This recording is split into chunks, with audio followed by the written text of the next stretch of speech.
Di mo mo too. Pamimber mo dire para makatuo mo. 72 hours. Aw. Dili mo karon mo to magbiay pa mo, pero sa sunod na mga panahon talagang pupunta kayo dito. Wala na kayong pagpilian.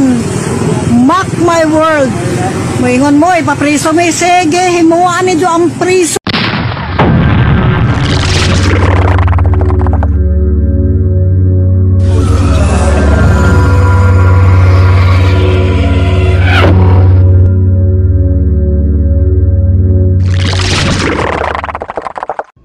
Ngayon, lulusobin namin po, media, padlakan natin ang media, RPN. Dahil sinasabihan, nagsalita sa media, ang media, sa RPN, rebuildi daw. Rebuildi daw kami. Ay, takaw. RPN, and 72 hours. Ikaw, Mayor Dumlao, ikaw, Hippie Police, mga bakakong kamo, nagpa-interview kamo. Ikamo ang nakiusap kay Dato Adlaw. Sabi ni Dato Adlaw, respetuhon, pero tuloy-tuloy ang amo pagpadlak. Na kamo ay mag-assist kamo sa amin. Kami ang totoong baidato, kami ang totoong gobyerno. Prime agencies lang kayo. Hindi kami kailangan i-recognize ni sino sa inyo, even the Supreme Court. Recognize kami sa batas sa Ibralo sa Panginoon po. Dahil kung recognize kami under Sibilo, walang mangyayari sa panggoberno natin. Na tayo tribo ang totoong goberno. Dahil mga bayaran yan. Wadcom, na sinasabi niya ang Wadcom, ipapadlak namin. Dahil yan ang totoong injustices. Pero pasalamatin natin yan. Kaya nandyan na ang justisya po. If law is the Bible of God's lives. Justice is God, God is justice. Kana sila mga bay, wala na sila mag-inusara mga bay. Daghan na sila mga bay. Kay lagi, kining atong nasod banggod demokrasya ni labi na gid kung magisguta aning mga sektor sa relihiyon.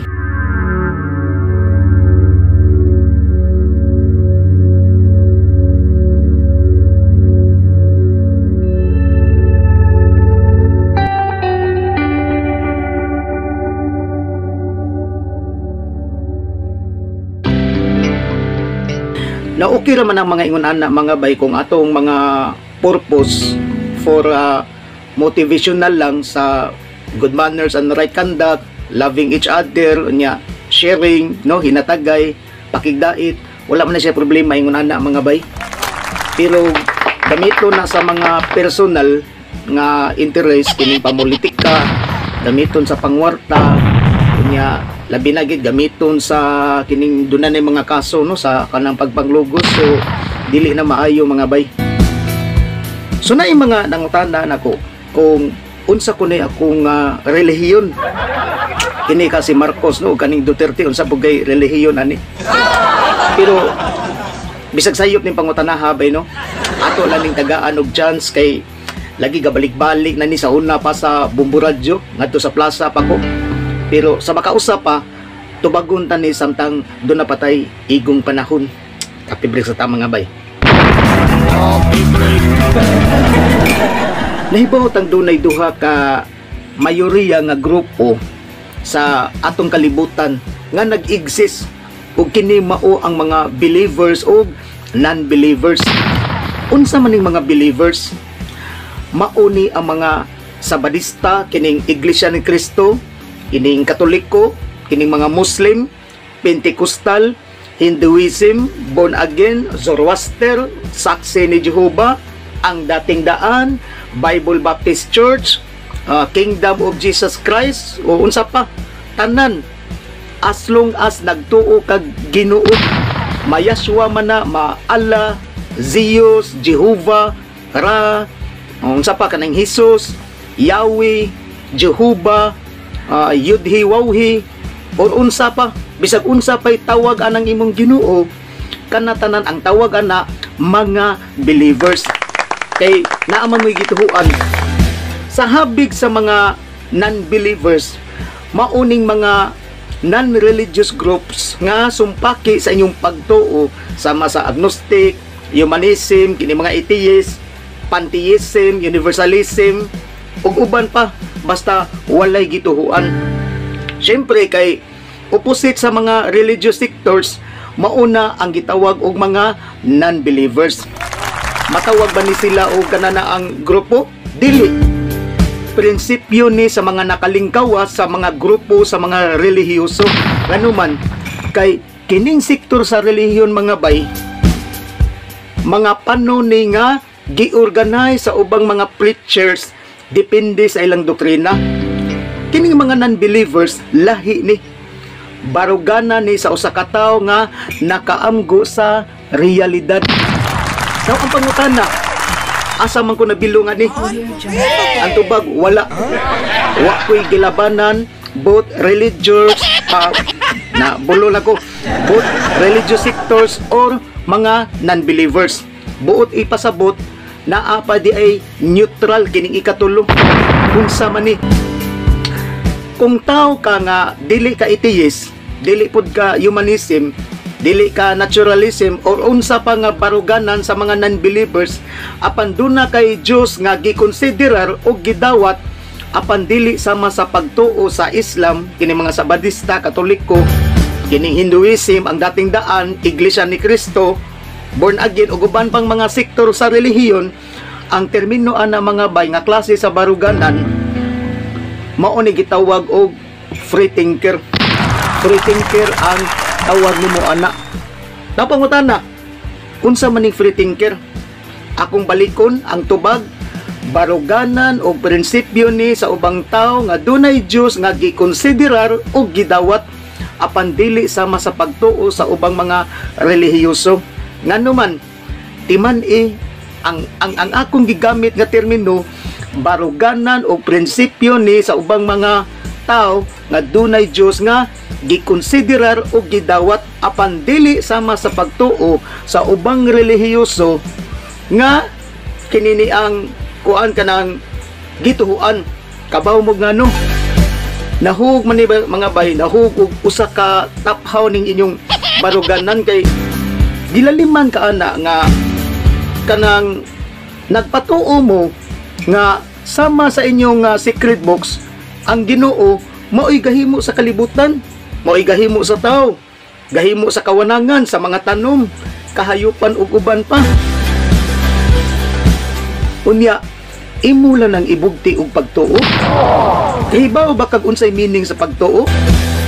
Sa English pa, faith. Unsa may terms and definition na ng faith? Matud pa, a firm belief in something for which there is no proof. Sa Binisaya pa, usa ka lig-on nga pagtuo sa usa ka butang nga walay prueba. Sa ato pa, murag wala di ay klaro ang inyong commitment sa Ginoo. Kay luyo sa iyang pagka-creator, inyo naman lang siyang gibugtian og pagtuo. Dinhi mag-alindasay ang sektor sa relihiyon inig-abot na ning puntuha. Kay giuna pagtudlo ang paborito nilang doktrina apan wala nila gitudlo kung unsay tinuod nga kahulugan sa pagtuo. So, unsa jud ay dapat himuon?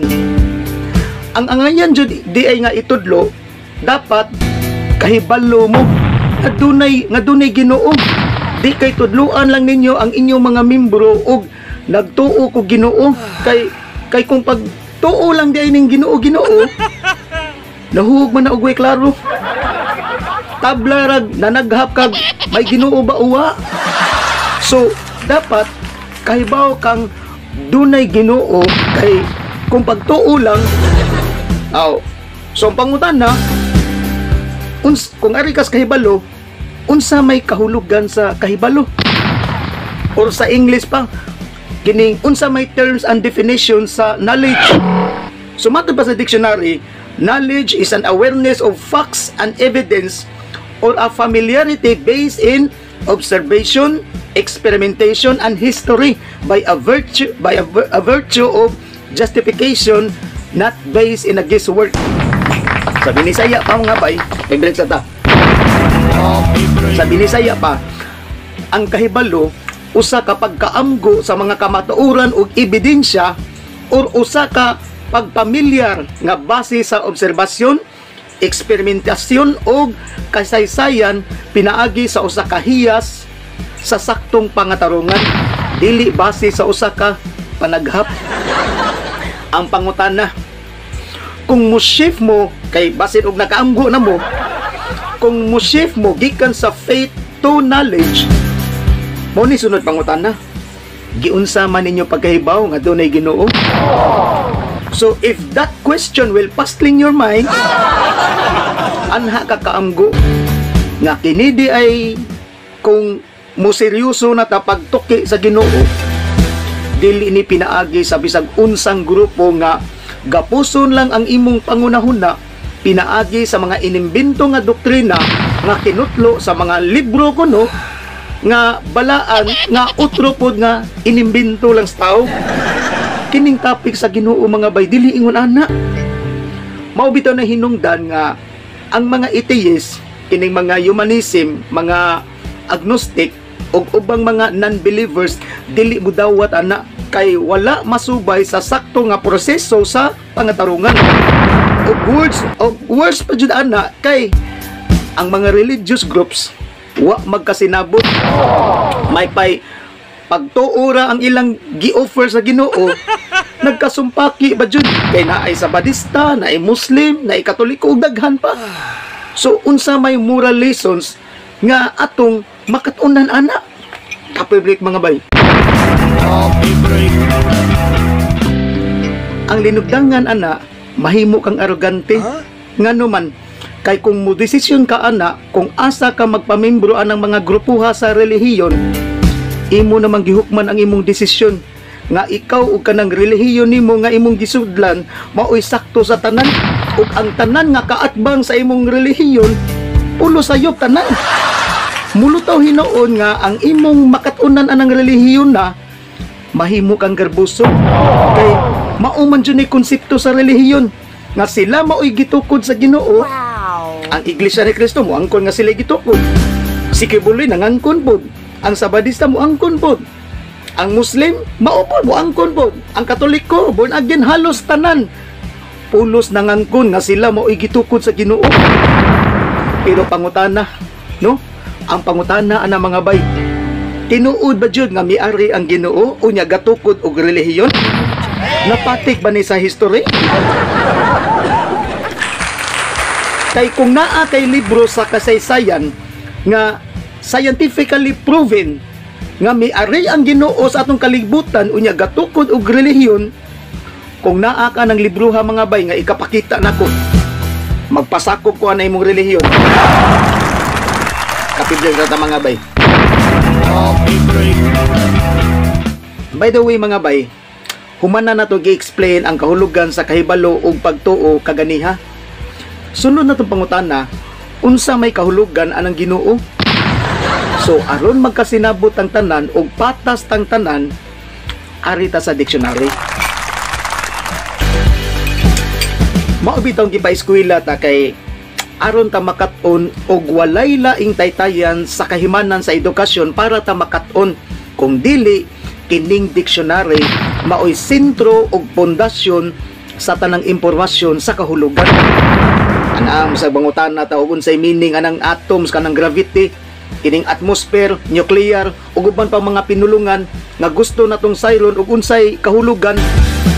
Adto day ka sa Biblia nga imbento lang sa relihiyon para lang sikupon ang atong paminsan. Natural ari jud ta sa dictionary aron ta makat-on. Now, human nga atong gituki sa dictionary ang kahulugan sa pagtuo ug kahibalo, ari na sa ta sa Ginoo kung unsay kahulugan ana. Matud pa sa dictionary,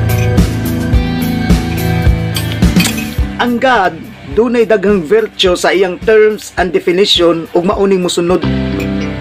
Ari lang tani daghan kini pero ari lang taning tulo o bisag upat. Una kini gitawag og omnipotent. Dayon kini gitawag og omniscience. Dayon napansay gitawag og omnipresent. Unya kining infinite. Napangutana, unsa may buot ipasabot aning omnipotent sa dictionary? Unsa may meaning ani? Ang buot pasabot ani all powerful. Buot pasabot gamhanan sa tanang gamhanan nga walay makatupong.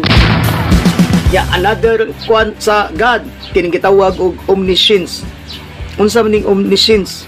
Matod pa sa dictionary, all knowing. Sa Binisaya pa, nasayod siya sa tanan gikan sa kagahapon karon ug sa umaabot, walay dili niya masayran. Now kining omnipresent, ang buot pasabot ani all presence in time and space. Sa Binisaya pa, naa sa tanang dapit, no? Naa sa tanang dapit bisag asa gikan sa hawanan sa universe. Unya hangtod sa pinaka-smallest tiny particles og dili lang sa tanang dapit, no? Dili lang sa tanang dapit nga nag-exist siya, kung dili hasta sa tanang panahon gikan sa kagahapon, karon ug sa umaabot. Nanuhot-suhot sa bisag asang hutong sa time and space ang iyang pagka-eksistido. Ya lain pa jud kini gitawag og infinite. Ambot pasabot ani kining infinite sa Binisaya pa, wala siya'y sinugdanan, wa sad siya'y katapusan, diha na siyang daan, nag-exist na siyang daan. Take note, no? Take note. Dili ka pwede mahimong Ginoo kung naay usa ani nga makuwang nganuman, cause God is perfect. Kung buod gani hunaw-naon mga bay, gawa sa omnipotent, kining omnipresent, omniscience, infinity, daghan pa kayo ni kay napay ka ng immutable, one magnitude, self-subsistence, ug uban pa gyud, no? Daghan pa kini mga bay. Mabulol tanig atong hutdon tanan. Pero kini lang sang pinaka-basic sa terms and definition about sa attributes of God.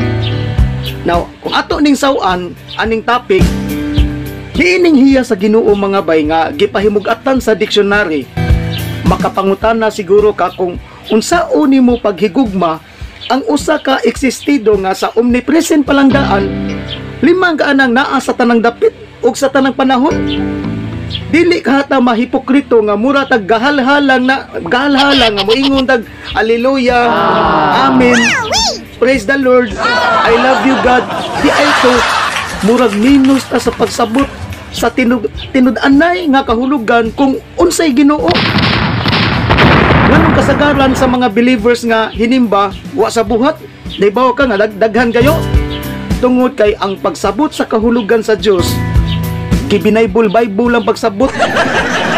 Sa Henesis palangdaan, ang usa sa hiya sa Ginoo nga mao ang pagka-omniscience giguba sa Biblia. Gahimo siya og tao, unya iyang gipahimangnuan nga ayaw pagkaon sa bunga nga naa sa tunga sa Garden of Eden. Now, pilay dagan sa sugilan nun, gikaon sa tao ang bunga, unya dibalik ang Ginoo. Unya ang una jud niyang nalito kay bagag unsa, nangutan na siya, hain tao, hain man ka. Pastilan mga higala, mauna ni Ginoo nga way kasayuran, kay nganong nangutan naman siya, hain man ka. Kung sumudaho na to sa pagsugod pa lang sa creation aning Ginoo sa Biblia, murag wa siya kalibutan kung unsay sangputan kung maghimo siya og tao. Sunod nga naguba mao ang pagka-omnipotent. Kay kaybaw ka ngano sa Genesis 6 kapitulo 6 bersikulo 6, nay mabasa nimo diha nga nagbasol ang Ginoo. Maura ni omnipotent ug all perfect nga nagbasol. Apan dunay palusot ang ubang mga believers ani nga matod pa usara daw ni ka figure of speech, kanang gitawag og anthropomorphism. Ang buot daw ipasabot ana personal daw ni nga pagbati sa writer sa Biblia, unya gipahid sa Ginoo. Wow! Buslot man nga rason mga bay, kay kung atong sakyan sa paghimo ko ni addan og iba, sabdon ba na nato nga apil sa pag-exist ang writer sa Biblia aron iyang sundan ang sugilanon sa Ginoo ni addan og ni iba? Nya laing isyu nga mahimuot ka sa pagkasungag mao ang omnipresence. Unsaon man nimo pag-reconcile kining doktrina nila nga gitawag og Santissima Trinidad? Unsaon na nimo pag-reconcile kining Holy Trinity sa omnipresent? Ato bang sabton nga ang tulo ka persona sa Ginoo nga mao ang Diyos Amahan, Diyos Anak ug Diyos Espiritu Santo, pulos ga sinapaway sa wa maghuot sa ilang pagka-exist sa infinite space. Silang tulo pulos omnipresent, omniscience ug omnipotent. Ug unsa pa ni mga attributes sa God? Pata silang tulo. Sumao na bay nga kana tanan hiyas nga naa sa suma sa giingon sa dictionary, naa sa tulo nga ginganlan. Muna nga lubog jud kay tanan mga bay. Kape break sa ta.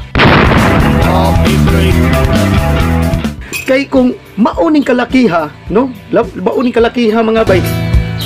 Lubog pa sa lapok ang paghulagway gid ani. Nganong naa may ihap nga tulo, no? Tulo sila nga pulos man sila infinite. Ang punto nako, gipareha ang Ginoo sa tao na dunay sinugdanan, dunay katapusan. Og natigayon jud sa writer, no? Natigayon jud ang writer anang maong kining sugilanon kay gikan ni Adan og ni iba naa na jud sigulanon nga ang Ginoo nagpakatao jud. Wala mo agi og tinurja kay aron barugan jud nga limpyo og virgin si Mary. Pero ang proseso sa iyang pagkahimugso miagi sa law of nature kay 9 months man nga ang Ginoo gihimong fetus, dayon nahimong baby.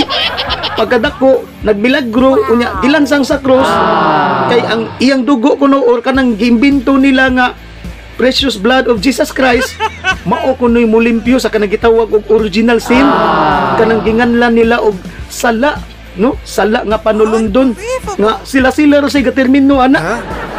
Diplik sa ta mga bay. So mga doktrina kini mga bay nga kanang lisod kayo hilot-hiloton mga bay. Unya human namatay si Kristo, so sa tulo ka adlaw nabanhaw unya misaa siya nga mubalik for final judgment. Unya misaka sa langit. Unya matod ba galingkod-lingkod sa tuong kamot sa iyang amahan. Unya ang gibilin diri mauning gitawag og Diyos Espiritu Santo nga gatikaw-tikaw sa kalibutan, hasta ang yawa galaroy-laroy sa kalibutan. Ingon ani ang paghulagway sa sugilanon aning ilang Ginoo sa Biblia mga bay na ay bida, no? Naibida nga mao ang Santissima Trinidad, naa say kontrabida nga mao si Satanas. Bisag unsaon pagligwat nga ang Ginoo usara pero dunay tulo ka persona, layo ra kayo ni sa tinuod nga attributes of God suma sa dictionary. Gani bisag naay makuwang ani bisag usa lang sa iyang terms and definitions dili ni matawag og Ginoo. Apan sa Biblia daghang palpak ani. Kana lang naa kay mabasa nga ang Ginoo na naog sa kalibutan gikan sa langit. Guba na ang hiya sa iyang pagka-omnipresent. Kay akong usbon mga bay, ang omnipresent naa sa tanang dapit. Kunya kanang giingon nga nanaog sa ato pa mianhi sa kalibutan, suwa siya dito sa langit. Maura na Ginoo nga nawa as dapit. Mao bitaw na nga makapahimuot paminaw, no, kining ilang pasiatab nga second coming of Christ kay nganong moari pa man siya nga ang Ginoo naaman ka siya sa tanang dapit. Oh. Dili ko tuyo mga bay nga makapasakit sa mga believers o galing lang kay sakit lang jud ang kamatuoran kung masayod ta nga nasayop data sa atong namatan. Nasayop ta sa pagsabot kung unsay Dios, unsay Ginoo. Ningon ra ba ning uban nga di matugkad ang Ginoo. Kung dili matugkad gawa sa isyu anang Holy Trinity, nganong moingon man kag I love you Lord. Gawa man di ka katugkad. Kanang atong gihisgutan mga bay, sinugdanan pa lang ni sa kinuy-kuyay sa mga controversial nga isyu sa religious sectors.